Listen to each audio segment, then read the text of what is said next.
Are you a phone person? Because I feel like Oh, I'm the we're different definition on of a this. definition of a phone person. On my birthday, none of my friends will text me. I purely communicate through the phone, and I think it's because I've actually always worked in like the home services space, and it's a big phone industry. Like we all know that when you need, plumbing done on your house, when you need HVAC, it's 100 degrees, your central AC goes out, you need to call someone and you need to talk to Oh yeah. someone right away.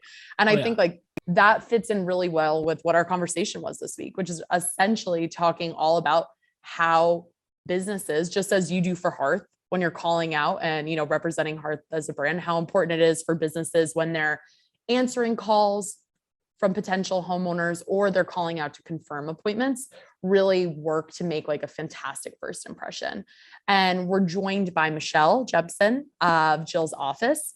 And really, Jill's office is in charge of making, this fantastic first impression. And that allows contractors to be able to focus on, the aspects of the business that they are most concerned about, which is making sure that your central AC comes back on, making sure that your drain is unclogged as soon as possible.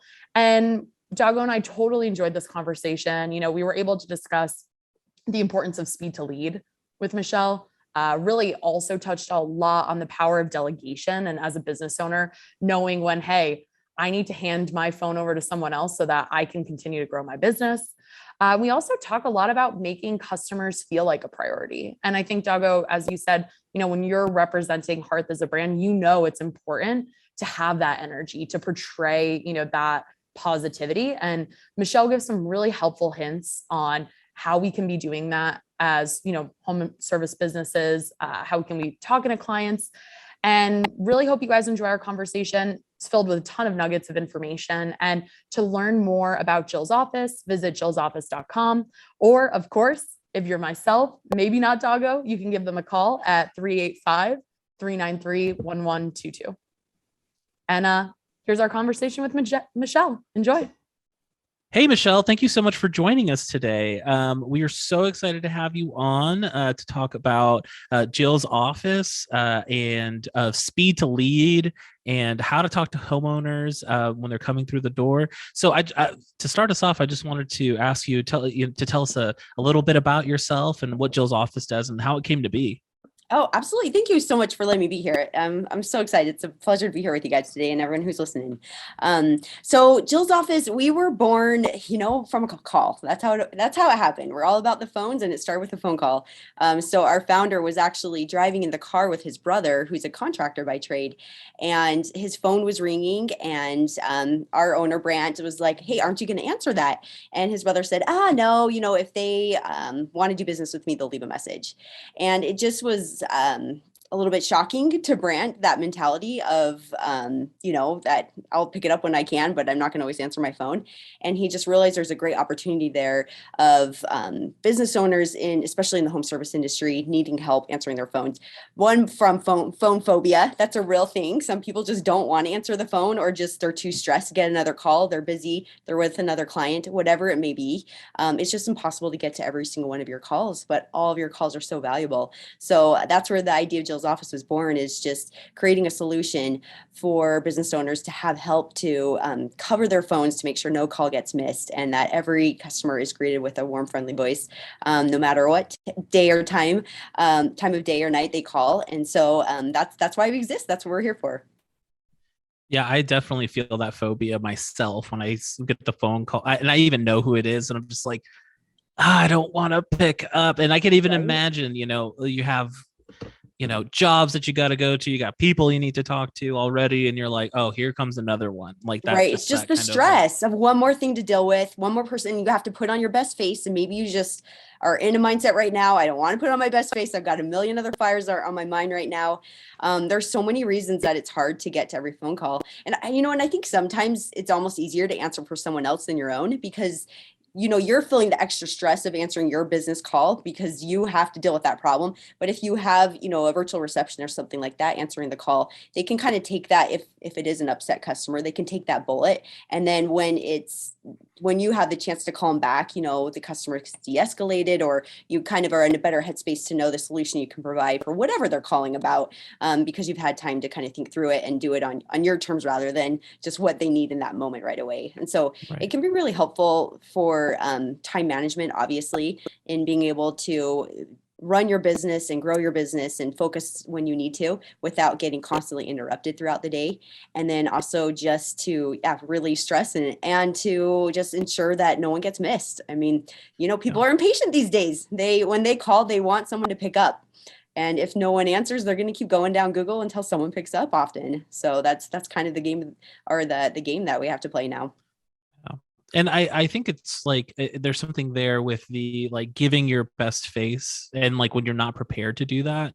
And I was on your website yesterday and I was watching some videos, and I thought it was so interesting. There's a carpet cleaning service. I think he was the owner, and he was just like, I don't want to take away from the time that I could be doing your job, answering a phone for somebody else, like somebody else's job. So if I'm cleaning your carpets and I have to stop cleaning my carpets to pick up the phone for another job, like that's that may upset someone. They're like, that's your time, you're paying me, to do this job, and now I'm using it to like, handle the rest of my business.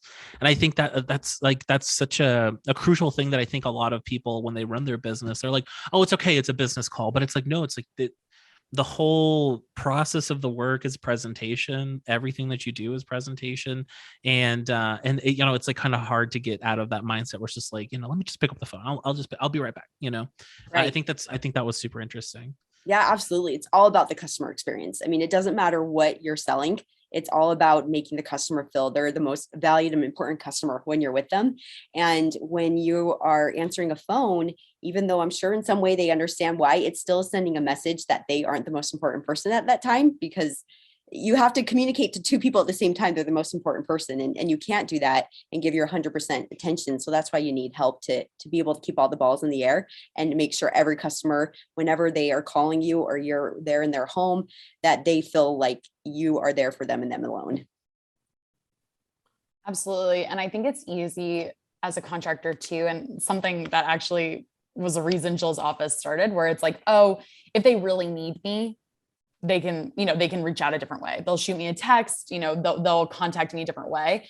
And that's kind of the first sign from my perspective that you probably need an answering service such as Jill's office, or someone who's, staffed 24/7. When you guys are speaking with businesses who are growing, right? They have that growth mindset. They're getting a ton of more calls, which is fantastic.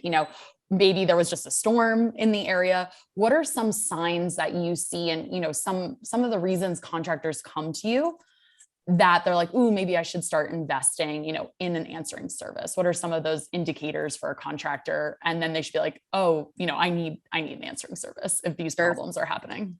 Right. I think whenever you notice that balls are being dropped in your business, and the most important one is obviously your phone. I mean, that's what we're focused on. A lot of people don't realize the cost of a missed call. They just don't process it. But an average business misses about 2.5 calls a day. And so if your average job is, say it's like $500, which for a lot of contractors, that's very conservative. Roofers, HVAC systems, it's a lot more than that. But pretend you're just that you're maybe a carpet cleaner or something like that, and your average job is $500.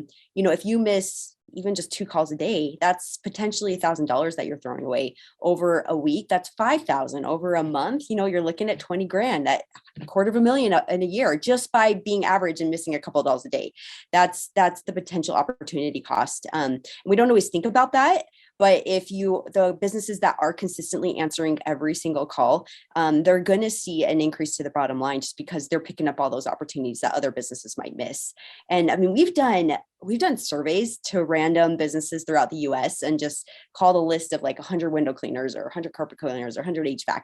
And it's always alarming how many people just don't answer the phone. Shocking. So it's shocking to me or don't have a voicemail set up. Right. They don't have a voicemail. Right. And it's like you're leaving this ripe fruit just rotten by not picking up the phone. So it's not even all this marketing that has to be done in sales. It's just pick up your phone and you're going to be doing better than 70% of the businesses out there. So that's one thing, is just recognizing the opportunity cost of missing calls. I think the other thing is just when you realize that your stress load is just making you inefficient in running your business. I mean, we all have a certain amount of headspace, and really that's our most important commodity, especially if you're a business owner, is your brain, and being able to run your business is the most important thing. And you have to really protect that headspace and protect your time. I mean, no matter how well off your company is doing, it's impossible to buy more hours of the day. So we all have the same amount of time. So just recognizing that, I've got this limited amount of time every day to get all the work I need done to run my business efficiently and to be able to grow it. What do I, as CEO, should be doing in my business? And if it might not be answering the phone all day, those interruptions can be really distracting. If you think of a car on the highway versus the city, they're way more energy efficient on the highway. And they might be going twice, triple, quadruple the speed, but it's the starting and stopping that makes it way more efficient. And is the same with all of us with our time management, especially if you're a leader in your company. If you're picking up the phone, you're running way less efficient throughout the day because you're getting constantly interrupted from the things that only you as CEO could do. So that's another situation, is just when you're feeling like I can't keep all these balls in the air and I'm just, I'm capped. Another situation is actually we work with a lot of companies that have an admin in office. And that's actually one of the best scenarios that we work with, because they have an admin, they have someone to kind of do all those tasks that maybe are in office and help pick up the phone. But what about when they're on the phone with somebody else? Or what about during lunch break or before or after hours? Or maybe they have a sick day. What's your backup plan? Again, you're throwing potential money away if you don't have a backup plan in place 24/7 to make sure no matter what employees you do have, that the phone is always covered. And so really no matter where you are starting at the beginning of your business or where you're well advanced. I mean, we have some clients who have multiple office assistants, but they still need us as backup just because they can't ensure every call. So that's what's nice about a service like ours is it's really flexible, that no matter how much or little you need us, we can just help you there to fill in the gaps. And like if there's seasonality in your business where, or like a storm rolls through and you need extra people on the phones, it's important to have backup like that. Oh, and absolutely. I think it's interesting to think about off hours too, because, I grew up, both of my parents worked full time. So like they didn't get home even until 6. So if there was something that they needed to fix around the house, whether it was plumber, HVAC, roofing, they wouldn't reach out to those businesses until, 6 or 7 o'clock at night. And if there's no one to pick up the phone for an estimate, my parents they can't call on the weekends, because if they're not open on the weekends, they don't talk. So there's so many working professionals that I think a lot of contractors are missing out on, who can't get to them until, maybe 6 or 7 or 8 o'clock at night to reach out. And that's where having, an answering service, having a virtual assistant is really key, because you capture those leads that you might have missed otherwise. Absolutely. Right. Yeah. And again, I mean, we're used to businesses being open 24/7. Your grocery stores, now it's more rare for them not. And so that same expectation is rolling into the home service industry, that because there are a lot of businesses that are ahead of the curve and are providing 24/7 help, if you are falling behind that, then you're going to kind of get rolled over and miss those opportunities. So, and you brought up another good point. We were talking just before we started recording here, because you're both from Austin, of just that storm that hit, a little bit ago, and the phones for all of our, HVAC plumbing clients just blew up. And so again, if you don't have a system in place when something like that happens, maybe you're a roofer and there's a hailstorm, what do you do when you're all of a sudden getting hit with 100 calls at once? Can you handle that? And if not, again, you're missing potential business. And so having some sort of backup plan for scenarios like that can be super helpful to just helping your margins and your bottom line. Absolutely. Yeah. We preach speed to lead here. I mean, that is like some of the magic sauce right there. And you wouldn't, again, you'd think, oh, it's something as simple as answering the phone. Yeah, I could answer a phone. Anybody can answer a phone.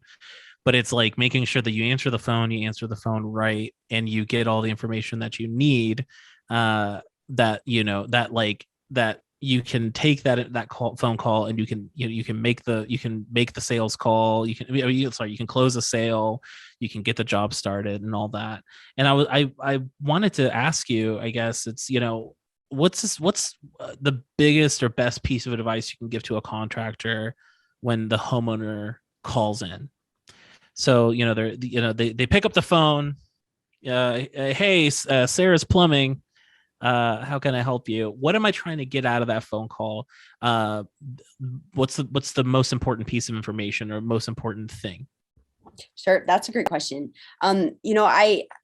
Humans by nature are emotional creatures that, and then logic comes second. We think we're logical beings, but at the end of the day, we're really more emotional beings that then justify our decisions of logic after we make an emotional decision. So when you realize that, one of the most important things you can do on the phone is actually connect with the customer and just have a genuine connection. I mean, we put our receptionists through a 3-week boot camp before we let them on their own to answer calls in customer service, just because we want them to know how to connect with the caller. We train them in personalities, in how to, your tone of voice. Are you smiling on the phone? You can actually hear a smile. Put a mirror in front of your phone and you'll see there is a difference. So I'll say this real quick. At Yeah. Starbucks, I worked at Starbucks for 4 years, and this was like back into the late 2000s. They were like, you need to smile when you're drive-through. They can't see you, but they can hear you smiling. I love that Anyway, they taught sorry. that. If you Yeah, practice it, I mean, like even right now, I just say, hey, thanks for calling, ABC HVAC. How can I help you today? Hey, thanks for calling ABC HVAC. How can I help you today? I hear it. You can hear it, I hear right? it. Yeah. And when you don't have the visual, you're only over the phone, like tone is everything. So even those slight changes Exactly. in tone can actually really impact how the homeowner first responds to you. Right. Are you sounding stressed on the phone? Are you sounding distracted? Or are you sounding like you are so glad they called your business and you are, again, going to focus all your attention on them? So that's the very first thing on the call, is just focus on the caller first and actually try to make a genuine connection with them, and make them feel genuinely grateful that you called in, and reassure them they called the right place. And that's all through your tone. You don't have your other body language to use as much. So your tone of voice is super important. It's amazing how many businesses don't even say their company name. So I think even just remembering that, like, remind them who they called, and so that they know they called the right place. Some of our clients will have us say, how can I make you smile today? For some people that's cheesy. For others, they're like, oh yeah, I want to answer some different way that's going to make them, again, kind of be like, oh, okay, I'm calling the right place. And then I think first and foremost, I was, obviously you want to hear what question they're asking, but then get some sort of contact information. Just say, oh, you know what, that's great. I'd definitely love to help you with that. Can I grab your phone number in case we get disconnected or something like that? Obviously, if you have caller ID, then that helps there, but you still just want to verify you've got a good way to contact them, get their name, even if it's just a first name, because the best word we can all hear in the human language is our own name. And so using that name throughout the call, you want to make sure that you connect with them again emotionally and be able to capture their name. Again, if the call drops for any reason or they end it and you want to follow up with them later, you've got a good warm contact there with the name. And then as you progress through the call, usually, name and phone number are kind of easy to give at the beginning, but at some point you're going to want to get their email as well to make sure that, again, you can do kind of follow-ups with them or send them estimates and things like that. So you want to make sure at some point in the call, you're gathering their email. We found it really effective to always give a reason why, because again, people can be a little protective of their email. They don't want to get spammed. So if you give a reason why you're asking for their email, instead of just saying, what's your email, or can I have your email address, and give someone an opportunity to say no, you want to just assume they're going to give it and just say, hey, what's the best email to send this estimate to? So if you phrase it like that, they're going to be less resistant to say no and be able to give it to you, and want to give it to you. So definitely capturing all their contact information, and then just finding their pain point. What are they calling in for?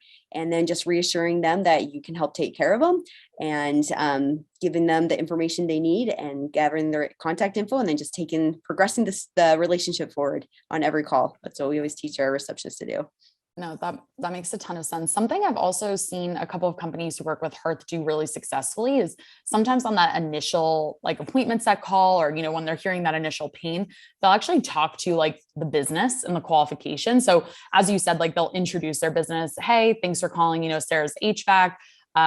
They grab the information, they hear out the pain, and then they're like, you know what, we've been servicing your zip code for 25 years. We live right down the street, and kind of giving that additional value proposition of like, we're local, we're someone in your community can be really helpful. Have you seen companies do that, and kind of which ways are they presenting their business on that initial call? Oh yeah, absolutely. I love that. I mean, people like doing business with people who they trust, right? And so them knowing that you're local, them knowing that you're familiar with their neighborhood.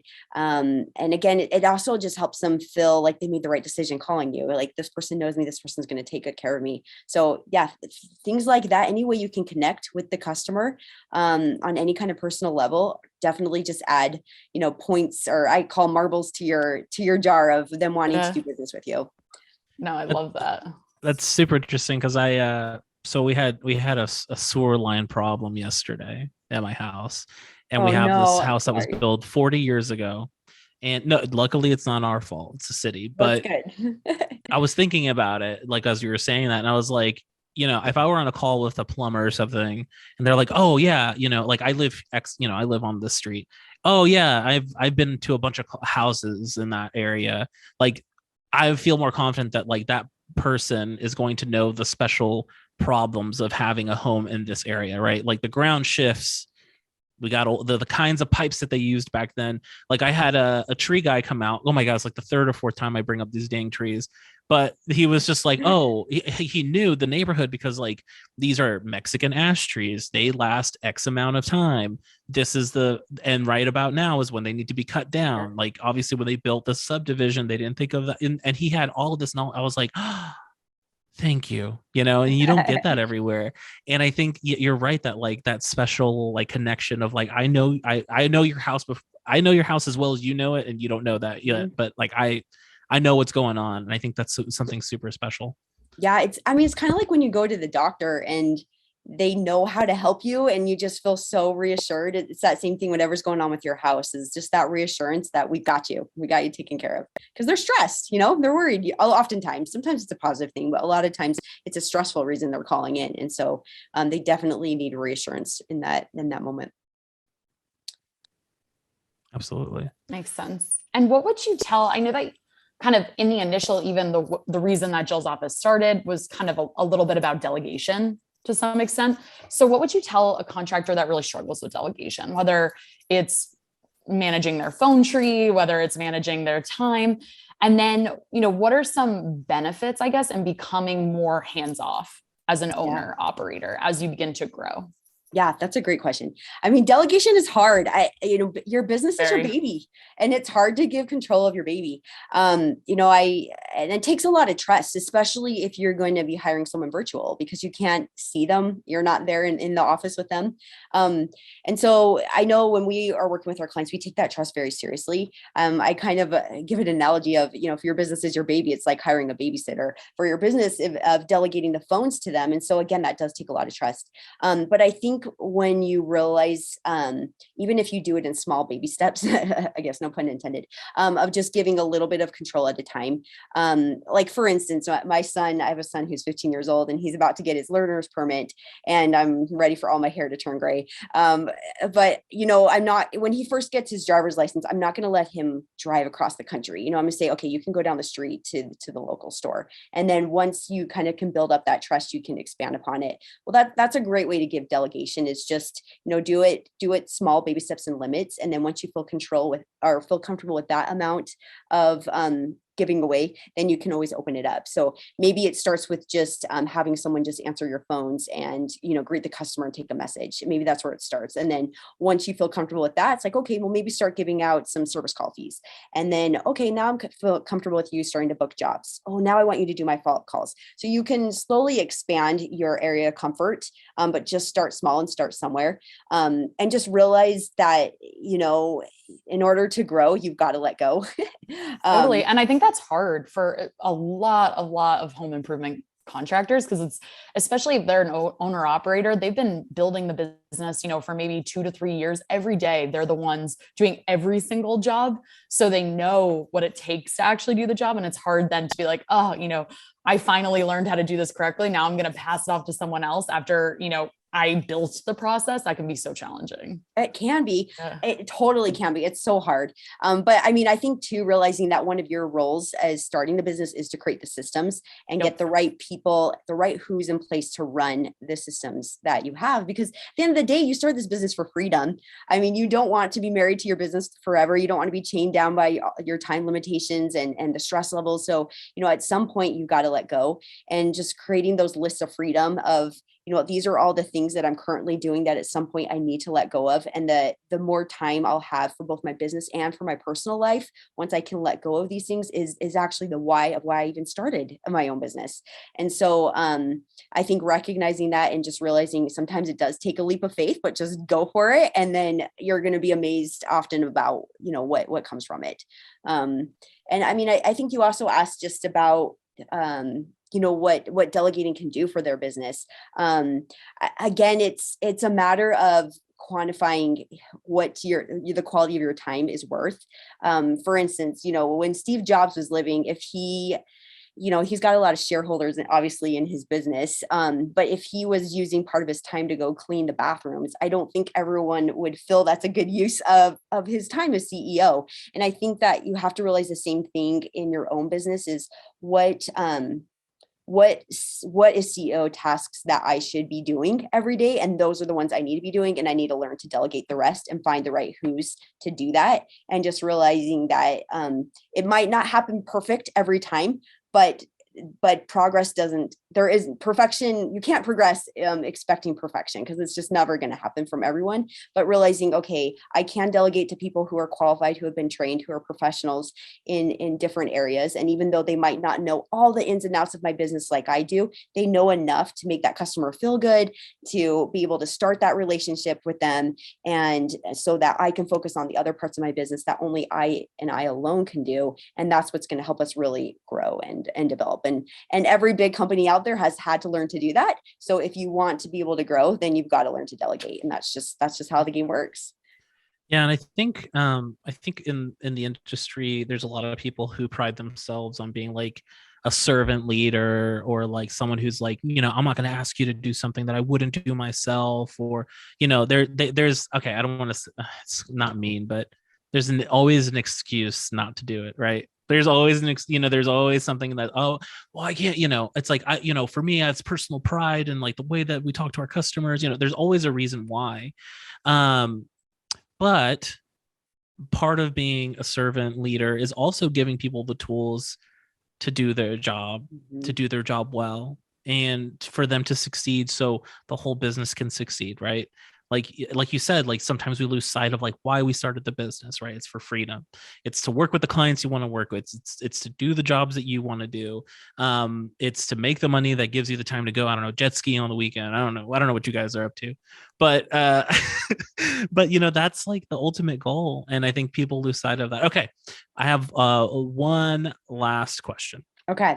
Ready. So, what if somebody is either they don't feel like they're ready for an answering service, which you said you're ready for one maybe. But what are some alternatives to, say they want to like dip their toe in, or there's maybe like, okay, I don't necessarily have the budget to go and hire someone to answer the phones for me, or do I saw you guys do outbound, which is awesome. And you guys, you give estimates, and like you guys have like a pretty full set of services. So like, say I don't have the money for that, like what are some alternatives that you would recommend as a gap, a stopgap, right, between the point where you can afford one till you can't afford one? I would definitely find a service that can do it just on a very part-time basis, even just for overnights. If you just want to start there, just, what, I'm not awake all night long, so I need someone that I can pay just a small amount to just cover me after hours. I know that we have an after hours only package. It's like $19 a week. That is just, I just need that after hours coverage. So I would just start really small and then find a company that can kind of scale with you. So, just covering the times where you know you're not going to be answering the phone, and then you can slowly expand that to maybe more daytime hours as you feel more comfortable and maybe have more margins to be able to handle that, or whatever it may be. I would just start really small. And I mean, if you're at the point I can't even, I don't even want to like go to a virtual receptionist, is finding maybe someone else in your company that can at least be backup to answering the phone. Like, okay, so maybe it rings to you first, like who can it go to second if I'm not available? And make sure you've got something in place that it's going to more than one person. So that it's not everything weighs on you to lose those potential customers. So I'd say, yeah, forward it to someone else in your business, and then maybe also forward it as a backup to someone that can just answer overnight, as a way to start. And I think something that I see a lot is contractors will go ahead and actually hire someone in office very quickly to answer phones, even though when you think about that, it's great in theory. And there's definitely, once you're getting a certain volume of calls, it's actually incredibly necessary. But I think like as you're growing, and maybe if you start buying leads, if you're starting to invest in like any type of competitive lead source, whether it's like Angie's List, Modernize, et cetera, like you need to have someone who can pick up the phone pretty much at all times in order to make sure that you're converting those pretty highly. But I think it's important to call out that you don't necessarily need to hire someone in office right away when there are so many different options that might be less expensive, right, than like taking on a full salary. Exactly. Because then you're paying $15+ an hour plus benefits. If you're offering that, taxes, you have to pay for them to browse TikTok when you don't have work. Whereas Totally, if you're using a VA service, then you're only paying when they're actually working, and you're not paying for the water breaks and the smoke breaks and things like that. You're just paying when they're actually on the phone. And so it actually can be a lot more cost effective to start with a VA rather than hiring someone in-house, because it can be very, as much as you need here or there. Very good gap filler. Absolutely. There's also, I mean, there's like the tech stuff that you can use. I mean, you can use the scheduling, some scheduling software on your website, or I think you can, what's another one that we've, like a chat bot or something like that on your website. But again, it's like people want to talk to someone when they're in trouble. They want to talk to a person, not like a little robot that's like, how can I help you today? Oh, I need plumbing help. I understand that you need HVAC help. Like robots are kind of unreliable or whatever, but sorry, I've just, right. But I mean, have something though, have some way to engage. Yeah. I know. I mean, that's actually something that we're launching in the next couple of months, is a chat service as well, because really any way, and then we're moving into texting, because any way that a customer is going to communicate to you, whether on social media, whether it be on your website, whether on the phone, whether by text, you want to make sure you're available. And a robot might be able to help cover a little bit of it, but at the end of the day, it's not going to create that emotional connection. It might not be able to answer all their questions. So you want to make sure you've got coverage for all that. Whatever way if you're a service business, like if you deal with emergency service, restoration service, like roofing repair, anything where the homeowner needs you out there, especially in tech. I think about in Texas, if you're an HVAC contractor and you don't have, an answering service in place, you don't have, texting, chatbots, something that interacts with customers. When my central AC system goes out and it's 103 degrees, you better guess I need someone out here immediately. Yes. As soon as possible. I can only imagine. Yeah. Awesome. Well, thank you so much, Michelle. It was great getting the chance to talk to you. Thank you for coming on the podcast. And for more information on Jill's office, to get a chance to speak with Michelle and her team, feel free to visit jillsoffice.com or give them a call. I'm sure they're fantastic on the phone to answer. We love to talk. Yes. At 385-393-1122. And thanks again for coming on, Michelle. Thank you so much. It was a sheer pleasure. Thanks, you guys.